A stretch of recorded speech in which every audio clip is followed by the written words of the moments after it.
บายดีเด้อทุกคนสบายดี Welcome to K9P Channel ทุกคนสบายดีจ้านครหลวงอีกจันวันนี้กบมีนัดกับผู้สาวนะทุกคนช่วงนี้รู้สึกว่าผมยาวหน่อยนึงผมก็เลยที่ไปตัดผมก่อนทุกคนเฮ็ดรอก่อนเพื่อไปเจอผู้สาวนี่ก็ไม่ได้เจอกันดนโคตรดนเลยน่าจะปี2 ปีแหละอีหลีตั้งแต่เห็นกันล่าสุดบ่จือเนาะแต่ว่าถ้าถามเจ้าตัวตอนนี้ไปตัดผมกันทุกคนมาเบิ่งกันว่าราคาตัดผมอยู่ลาวสิราคาเท่าใดไปลงไปเลยเฮาอันนี้กบมาตัดอยู่ห้านนั่นน้องฮักเนาะแต่ห้านมูเลยอยู่อันแถวอย่างว่านี่ดอนแดงแถวดอนแดงทุกคนห้าน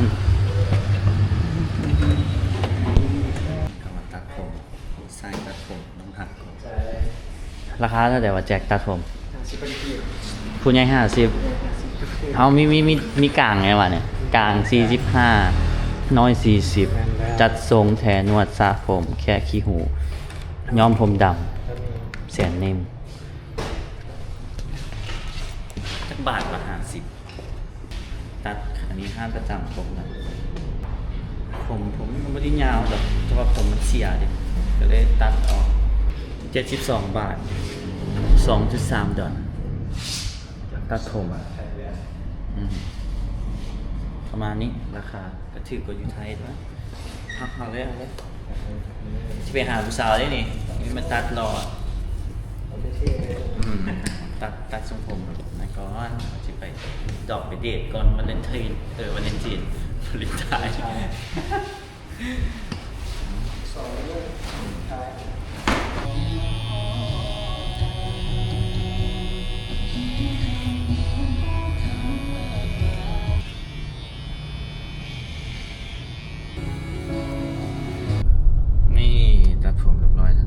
50,000 กีบเนาะราคาประมาณนี้แหละทุกคนอยู่ในห้องแอร์นะคันถือกว่านี้มีมีเนาะแต่ก็สิบ่มีแอร์ก็ถึกสุดมันน่าจะ3030น่าจะมีเนาะยุคนี้30,000น่าจะมีอยู่คันอยู่อันต่างแข่งหรือว่านอกเมืองไปหน่อยนึงก็น่าจะมีถือกว่าหันก็ต้องมีก็ว่ามีเตาตั้งข้างออกซื้อเนาะแล้วก็ซับอันนี้ผมก็เริ่มมันที่เป็นสีดำเลยทีนี้ทุกคนไปเราจะไปประตูไซเนาะไปท่าผู้สาวเด้ไปเจอกันอยู่พุ่นทุกคนมาประตูไซแล้วทุกคนนัดเคที่อยู่นี่จักอยู่ใส่เคที่นัดเบาเพิ่งมานำได้นี่แล้วเบาเพิ่งอยู่ใส่เนาะแต่โทรหาน่าจะอยู่ฝั่งพุ่นฝั่งประตูไซนี่อยู่พุ่นนี่ทุกคนเห็นเคที่แล้วสบายดีหายหน้าหายตาบ่เจอกันดนเฮงเนาะบ่เจอกันโดนเคที่คืองามกว่าเก่าว่ะงามขึ้นแล้วเนาะแม่งามขึ้นงามจริงเลยเคที่งามขึ้นขอบใจสิเนาะแต่รู้สึกว่าอายเปลี่ยนไปบ่จอยเลยกันไอ้กบจอยลงเฮงจอยลงก่อนตอนนั้นหลายเฮงเลยช่วงนี้สูบยาบ้าเนี่ยดิสูบยามาเลยนะโอ้แม่หยอกว่าเป็นตั้งแต่ไปเที่ยวมาเนี่ยไปกระดำเลยไอ้กบไปหลายบอลแฮงอ่ะบางคลิปน้ำจนว่าทันแล้วไปผู้เดียวค่ะนะเป็นแบ็คแพคเกอร์ผู้เดียวทั้งแบบป้าไอ้กับไปเบิร์ดเนาะเมื่อนี้ที่พามาหาผู้บ่าวสวรรค์เนี่ยเพราะว่าเพิ่นอกหักจากสาวสวรรค์คือกันอกหักจากไทยบ้านเดียวกันเนาะก็เลยว่าที่นัดเคทีมให้มาดามใจให้เด้ก่อนวาเลนไทน์สินะแต่ว่าจักยูใส่ผู้บ่าวนี่จักยูใส่เนาะตอนนี้อยู่ประตูใส่ทุกคนใช่ป่ะอยู่คนน่าจะอยู่คนข้ามทางไปเนาะต้องข้ามทางไหนทางนี้บอกข้ามนี่บอกเป็นจังได๋บ่เห็นดนสบายดีบ่เคที่สบายดีแล้วก็ตุ้ยพี่ดีงามอินฟูเฮ็ดแบรนด์ของตัวเองเฮ็ดแบรนด์ของตัวเองคือแบรนด์เลเบลเนาะทุกคนเลเบลแมนเลเบลเป็นBBโทนอัพมันโทนอัพนี่มันเป็นอย่างสกินแคร์มันเป็นครีมแบบว่าทาแล้วขาวเลยค่ะนายกุ๊กแต่ว่ามันจะบ่เป็นแค่แบบนั้นเฮ็ดดนแล้วป่ะประมาณไปเรียนเลยจะเฮ็ดหันมันเฮ็ดเป็นปีปลายแล้วแต่ว่ามาเปิดโตแล้วก็มาขายนะมันหาก็ได้2 เดือน2 เดือนแม่นหาก็ได้2 เดือน ดิ ใส่เอามาอยู่บ้านนี่ ดิ สั่งได้เนาะทุกคนเนาะ แม่นี่ เลอเบล นะ เลอเบล ย่อมาจากซื้อแท้คิที่ซื้อแท้คิที่ซื้อบาลามีดิแม่น อ๋อ แล้วก็เป็นตัว B กับตัว L ดิเป็นเลเบล บารมี แมน บาเบลเลอเบล แมน เออ บอกเลยว่ากันแดดกันเหือกันน้ อืม ำอืม เอาสั่ง ใส่ ได้ เนาะ เนาะ ไอ้บ่าวสวรรค์ เดี๋ยวพาไปหาผู้บ่าวอยู่สบายโอ้เดี๋ยวไม่ยืนเฮ้ยมาดิตี้ เอาต่างคนต่างกล้องเอาวันนี้นะ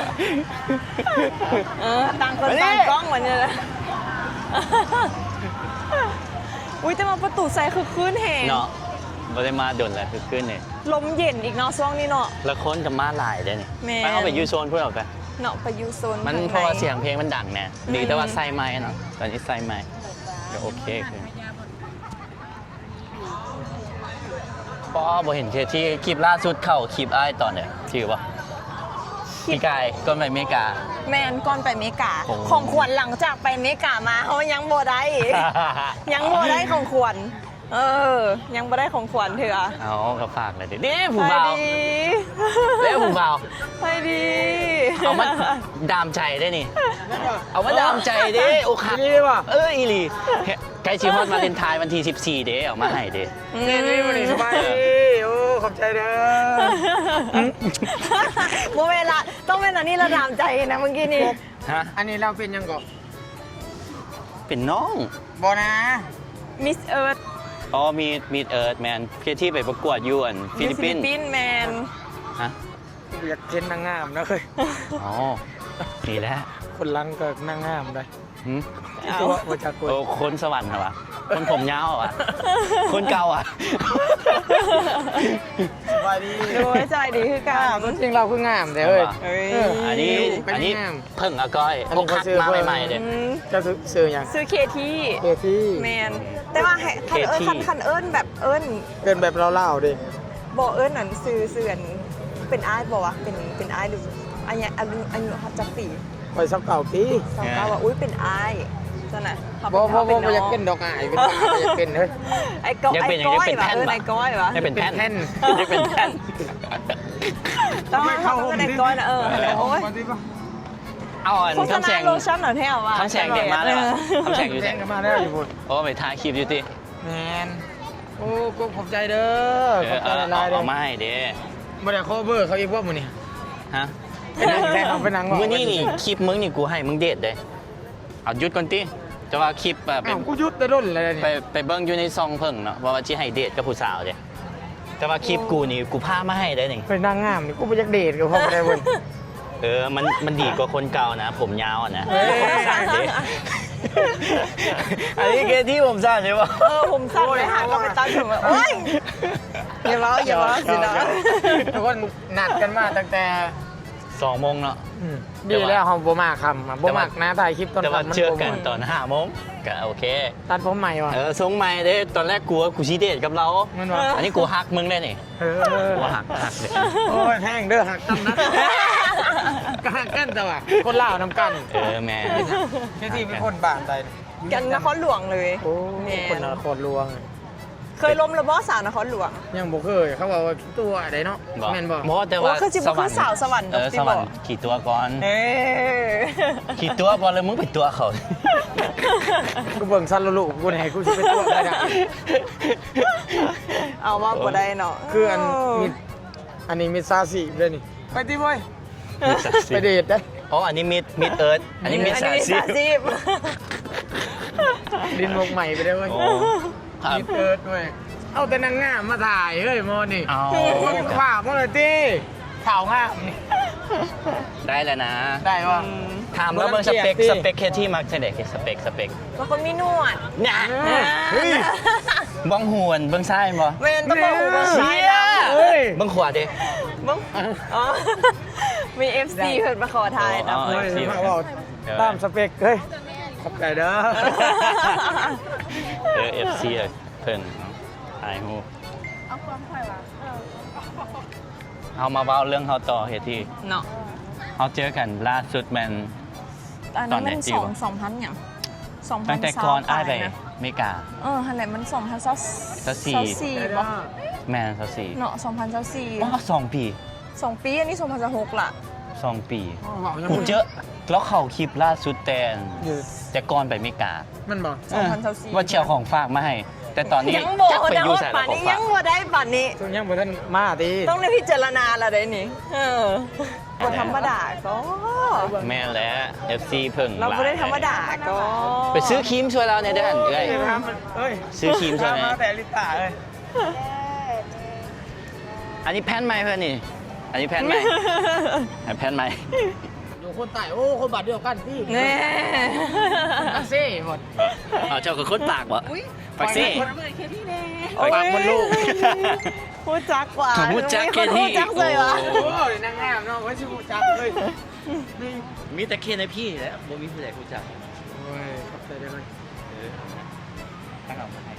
ตัวหายเว้ย ไปลองเบิ่งแหละโสดแหละ ติดตามอยู่โอ้ยเข้าใจละลายเข้าใจละลายโอ้ย ในกล้องมือ ไม่ ไม่ ได้ ได้กล้ สา อง หัววันนี้เข้าใจเด้อติดตามแค่โบติดตามแค่โบเลย ในกล้องจะถ่ายนี่เฮ้ยบอกหักกิ้ว ตอนไปประ ยัง ก ไง วด หมูพี่บอกหัก ปกติโบเคยเห็นขึ้นฟีดบอแต่ไม่เห็นตอนที่ว่าไปประกวด เพลงยังว่ากูจะเห็นนะกูจะตั้งโตนู่นกู ค ท วาม ำ น่ารัก เฮ้ยเข้าใจละลายเข้าใจละลายเลยยินดีได้รู้จัก โค้ชยังจะบ่มีเฟซ ซื้ออย่าง มันเข่าบนซองหมดนี่อันนี้ไม่ดิ แม่ เป็น แม่ พวก ไม้ สี ต้อง ว่ะ ไม้ แม่นแต่ไม่อยู่แม่น ทั้งนี้ก็ล่มทั้งนี้ก็ล่ม โอ้สิโอ้เป็นคนเลี้ยงเลยแล้วสนะ ไม้มันก็สิเข้าเสียงมันก็สิตีกัน สองมาก โอ้ มันจะไม่กล้าเลยเดี๋ยวเล่นไป โดยเอายินดีได้รู้จักเด้อ ออฟตลอดเที่ยวไปเที่ยวมาเที่ยวไปเที่ยวมาเพอว่าปัจจุบันก็อยู่นี่แหละแบบ เที่ยวไปเที่ยวมาเนาะ ขอบใจเด้อ โดยขอบใจเด้อ อยากเห็นอานิต้า ไปว่าอันนี้มัน อยู่ในใจติติบ่อยู่เลยติอลิตา โอ้ ตาท้องเนี่ย ขอบใจเด้อ ใจกัน ออกไปใส่ผู้ใดกระทำเขาก็ทำมา เพลงใหม่กูเพลงเศร้าได้ไปเป็นพระเอกเลยนะ กูให้บ่คือยังว่าเป็นคนตลกสิกูให้ได้จังได๋ เมื่อไหร่ผมสิออกเพลงใหม่ เศร้าอย่างเดียว เศร้าเอามันก็บ่คือนั่นคือเพลงอีนี่เนี่ยกูไปเป็นกูบอกกูบ่เป็นนะสู้กระแต่งเพลงมันม่วนเต้นบ่ได้บ่ว่าเอาได้เพลงอกหักเลยโคตรโธ่ หรือว่าอารมณ์เราอาจจะอกหัก ยันแม่บ่จะ เนาะ แต่งตามอารมณ์ได้บ่ แมนต้องมันต้องมีแบบความคิดได้มันต้องแบบ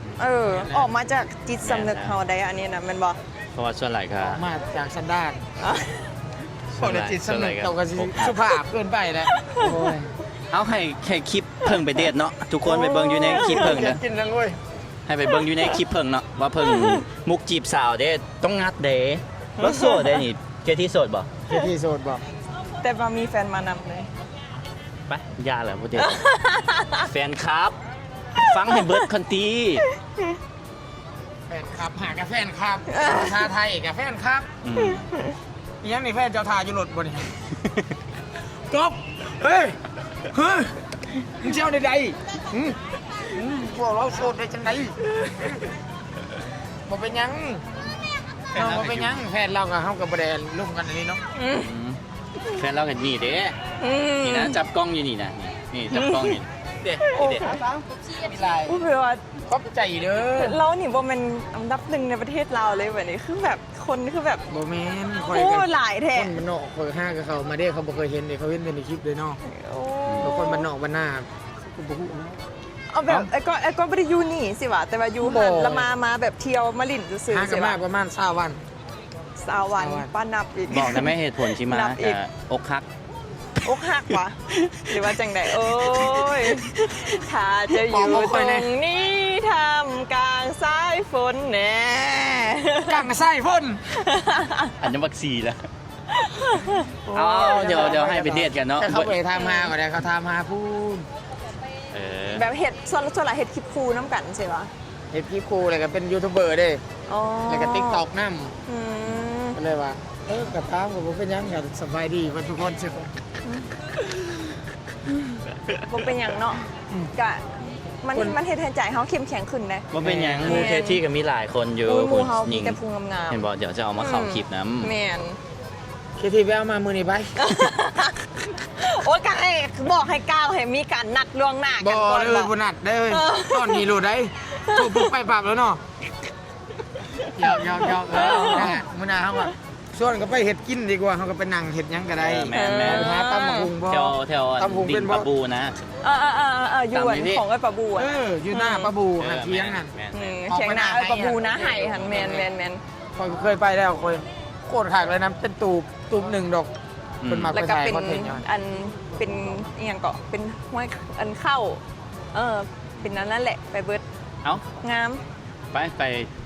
เบิ่งเนาะเบิ่งซองเพิ่งบัดนี้ โอ้มันแนะนำนางงามเว้ยมีแต่นางงาม สิ เว้ย จีบจังไดเด้อไปเบิ่งอยู่ซองเพิ่งต่อเนาะทุกคน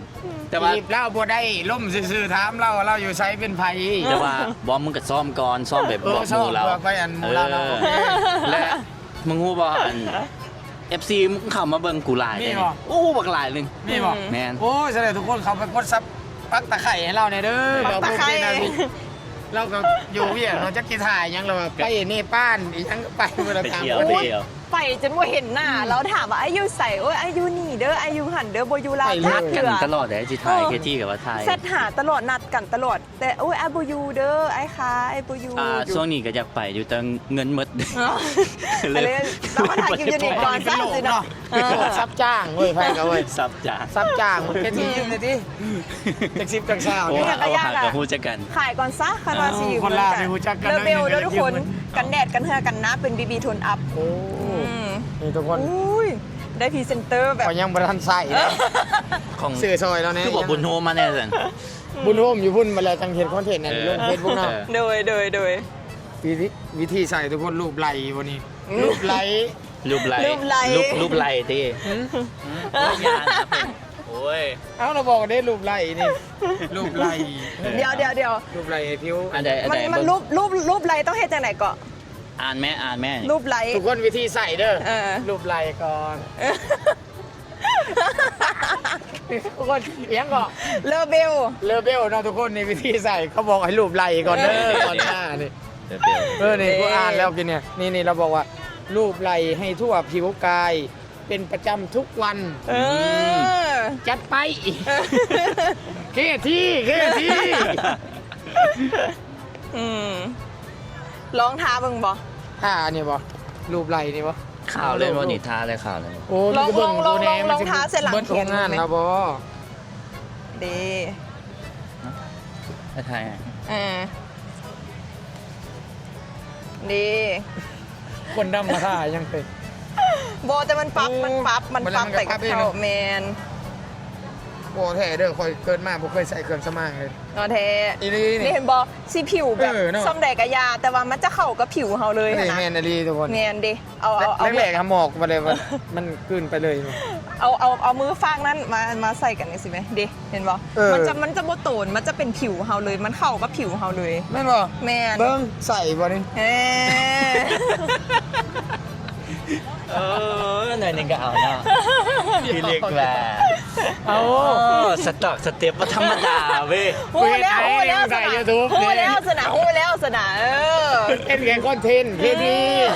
เจ้ากับระดับมิดเอิร์ธได้คอยระดับมิดซาซี่มันบ่เข้ากันดอกชีวิตเนาะ คือว่าเห็นไอ้กบว่ากำลังดักซุ้มเห็ดเอียงอยู่อะ ดักซุปยังไว้ดักซุป แบรนด์ใหม่มึงเด้ โอ้ บุญโฮมเด้ ไปอันนี้ เออ คอยมีครีมคอยก็ขึ้นมานี่ก็สิสร้างครีมสร้างหยังก็อย่านะ ตอนแรกอะลองเฮ็ดครีมก่อน เป็นครีมอย่างครีมหน้าวะหรือครีมตู ครีมหน้าท่าหน้า บ่แมันครีมแปลงรถติ อันนั้นมันบ่แม่นเลยมาหันน็อตบ่ครีม อ๋อคนละครีมอ๋อ คนละครีม ท่าหน้านี่แหละ คนละครีมใครเนี่ย คนละครีมแต่กับ5กามาหวังว่านี่ดอก แต่ว่า เทสแล้วเขา เท เท ส ส เทสแล้ว เทส ไปแล้ว แมน กำลังออกแพ็กเกจจิ้งใหม่อยู่ เอาโดนแล้วครีมกูได้ละโดนแล้ว เอ้ย โดนแล้ว โดนแล้ว บอพอแล้ว ให้กูเอายังอีก ให้ กู มึง เอา ถ่าย ได้เบิดได้นี่ ให้มึงถ่ายให้มึงถ่าย โอ ก่อน เค เพราะว่า เกที่ขออนุญาตแฟนเกที่ก่อนเด้อไม่ได้เห็นยังดอกยางนำกันซื้อๆอยากถามมาสื่อเสียงไหนๆเป็นจังไดสบายดีบ่เคยเห็นแต่อยู่ในอันนั้นเนาะ Facebook เห็นอยู่ เห็นยู เอา ตี้ ไปเบิ่งในซองเติ่งต่อนะทุกคน คอยไปเบิ่งแต่ชุดว่ายน้ำเจ้า ไม่เข้าไปซองเฟียนเลยเฟซ ยอมเอามึงส่งมาให้นี่เด็กแค่ที่สิมาเนี่ยฮะ เอาให้เคที่แจกบาร์ซะแจกบาร์ซะ ทุกคนถ้าใครอยากติดตามเคที่เนาะให้ติดตามอยู่ที่ Facebook แมนเคที่เค เขาจะขึ้นให้เนาะเอ้า เคที่เคที่ นี่ นี่ นี่แหละโอเค แล้วก็ TikTok นำเด้อขึ้นให้อยู่นี่อีกไอจี IG อีกนี่ ไอจีโอเคเอาทุกคนบ๊ายบายเจอกันคลิปหน้าเนาะ ยูทูบเบอร์ว่าเดี๋ยว เอาง่ายๆแล้ว ไปเที่ยวพักใกล้ๆหนึ่งเนาะโควิดประตูใช่ เจอกันคลิปหน้าเหมือนที่พาเพิ่งมาประจุใส่ คนไปเที่ยว อ่านมาดามใจเด้มันยิ้มได้เลยเด้ช่องนี้ยิ้มได้เลยเด้ ใครแน่ เอาเจอกันคลิปหน้าทุกคนบ๊ายบายฝากติดตามเคที่แน่เนาะบ๊ายบายเคที่ นี่เห็ด บ๊ายบาย ไม่แต่นาทีบริเห็ดยูทูบตีเนาะ